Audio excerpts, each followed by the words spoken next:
अगर 10% का डिस्काउंट दे रहे हो यानी कि 90% पर बेच रहे हो, 10% का एक और दे रहे हो, क्योंकि यहां बोला गया है 2 क्रमिक डिस्काउंट है, सक्सेसिव है ना, तो जब 2 क्रमिक डिस्काउंट है तो 10% का एक और दे दोगे, अच्छी बात है। अब ये क्या हो जाता है, ये तो सेलिंग प्राइस है, और कभी भी सेलिंग प्राइस कब बनता है, जब कॉस्ट प्राइस पर प्रॉफिट आया हो। 10% का प्रॉफिट है तो 10% के प्रॉफिट को क्या लिखोगे, 110/100, हो गया, आपकी टेंशन खत्म।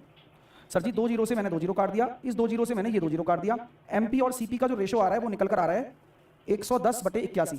सवाल ने क्या पूछा है ये समझ लो आप, सवाल ने सिंपल ये पूछा है कि अंकित मूल्य क्रय मूल्य का, तो क्रय मूल्य का किसका, क्रय मूल्य का, तो सीपी तो नीचे है ही, यानी कि बस यही आपको आंसर देना है कि ये कितना होगा। तो आप देखेंगे 81 एकम 81, अगर 80 होता तो 30 बनता, अभी ये 29/81 होगा। तो आप ये नोटिस करेंगे कि अगर ये एक है, ये अगर पॉइंट लगा दिया मैंने, तो लगभग अगर आप देखेंगे तो ये 1.3 कुछ जाएगा। अब 1.3 तक भी आंसर नहीं है, क्योंकि 1.3 तक तो सारे ऑप्शन दे रखे हैं, तो लॉजिक बनता है कि 29/81 को आप कैसे सेट कर पाएंगे।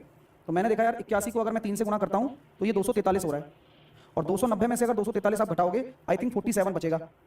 अब अगर आप ये कहोगे 470 है, तो 81 के टेबल में आपको कितनी बार देखना पड़ेगा, 486, 5 बार, 5, तो आप ये कहेंगे 35 कुछ आएगा, तो निकटतम पूर्णांक देखेंगे तो ये 6 हो जाएगा, 1.36।